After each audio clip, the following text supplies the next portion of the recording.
The NFL head coaching hiring cycle and schedule is not perfect. It's not ideal. We got teams knocked out of the playoffs. They want their guy right away. And problem is that the next batch of head coaches are often assistants still on, winning football teams that are still in the tournament, like the Minnesota Fighting Vikings. Woo! Vike Flair is going to be coming later this week. You just wait. And the Vikings, we have OC and rising star Kevin Stefanski, right? Who helped revolutionize the Vikings offense with Gary Kubiak, with Rick Dennison, that whole stew gumbo of everything coming together. Got the best season out of Kirk Cousins in his career. Really turned around the running game. Dalvin Cook became an all-pro, or should have been all-pro, but got robbed. Whatever. And as we said, Kevin Stefanski will be a head coach in the not-so-distant future. Potentially even next year. And he's put in his time. He's well-respected, especially in the Vikings organization, and is seen as a young, up-and-coming offensive mind, which owners love. They're going to gravitate towards that. Look at Sean McVay. He is the Pied Piper of this entire coaching movement. Also, Matt Nagy to a degree, sure, as well as the 12-year-old boy in Green Bay. Kevin Stefanski fits in that mold, even though he's better than those three jabronis, but yeah, whatever. He interviewed for the Browns head coaching job last year, will interview again this year on Thursday, and also was set to interview for the Panthers job on Thursday before they decided to throw just like the Brinks truck at Matt Rule. It's like, okay, sure. Yeah, congratulations for winning at Baylor. Now, respect to Kevin. I think that he will be able to compartmentalize having the interview for his dream job. Again, even though is the Browns really the dream job? I don't know.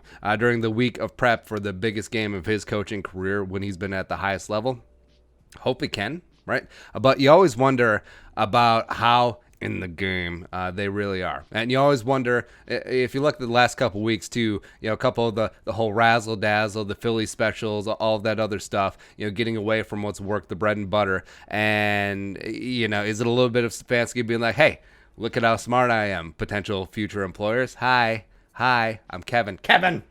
Yeah. Or we as Vikings fans have widely speculated, if you have a job on lockdown, how dialed in are you going to be at your old job, right? Because just think about it, in the real world example, where if you're at this job for a while, you're looking to move up, and then you have the interview, then you land the big new job, and then you still have 2 weeks at your old job. How there are you? For real. I fully understand. NFL is a different beast than just your average jabroni office job. But also, you could win a Super Bowl here, but also, isn't your eye towards the other job? Because say Stefanski gets the Browns head coaching job. Is he looking forward to? All right, so we got to prep for the draft. Okay, I have to assemble my staff. Who do I want as my trainer? Who do I do this? Who do I do that? Oh, yeah. Oh, and I have to game plan for the NFC title game as well as the Super Bowl.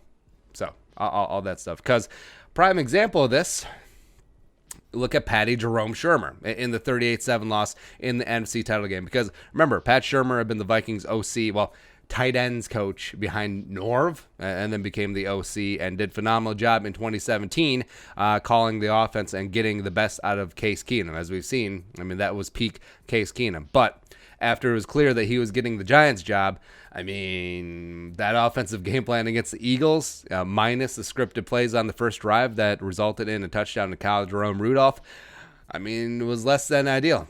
It was a bit of an implosion, and when they got punched in the mouth, they didn't adjust, right? And because Pat Shermer, God bless him, I'm sure he was out there, like we said, looking for assistant coaches, including trying to pluck Kevin Stefanski. He's like, hey, buddy, give it to my baby, as well as putting together the rest of his staff and the medical staff and looking at free agency. Is like, who do we have on the roster? Who should we look forward to the draft? I got to make contact with all the new scouts, getting in touch with Dave Gettleman for some reason, even though he's going to be firing me 2 years later, whatever. So, will this happen again with Stefanski?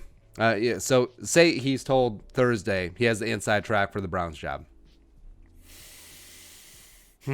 How's that going to affect the game on Saturday? Or potentially when the Vikings win? How's it going to affect preparation for the NFC title game? Say that he's told behind closed doors by Jimmy Haslam. Like Jimmy Haslam's like, hey, the homeless guy told me that you should have the job, so we're going to give you the job. So next week, as the Vikings get ready to take on Green Bay or Seattle in the NFC title game, it's going to happen. Is he going to be thinking much more about Mayfield, OBJ, Jarvis Landry? Wait, no. Is it Jarvis Landry, whatever, and Nick Chubb, or focusing on Cousins, Diggs, Thielen, and Dalvin Cook, like he should be. Now, I respect Kevin Stefanski. I think he's a pro's pro, but he's also human. I mean, just like I respect Pat Shurmur, he was also human. And I do think that was an had an outside effect on the NFC title game that season. But, I mean, hopefully Stefanski comes up, calls the game of his life on Saturday, and then next week we're worried if the future head coach of the Browns will bring it in the NFC title game or then the Super Bowl. And it's a good problem to have. But Stefanski, your thoughts, let us know in the comments section below. Also, subscribe for daily Vikings takes. You want to support the work, pull us up in the Venmo. Let's give us a follow on social media as well. But until next time, Skol, production value.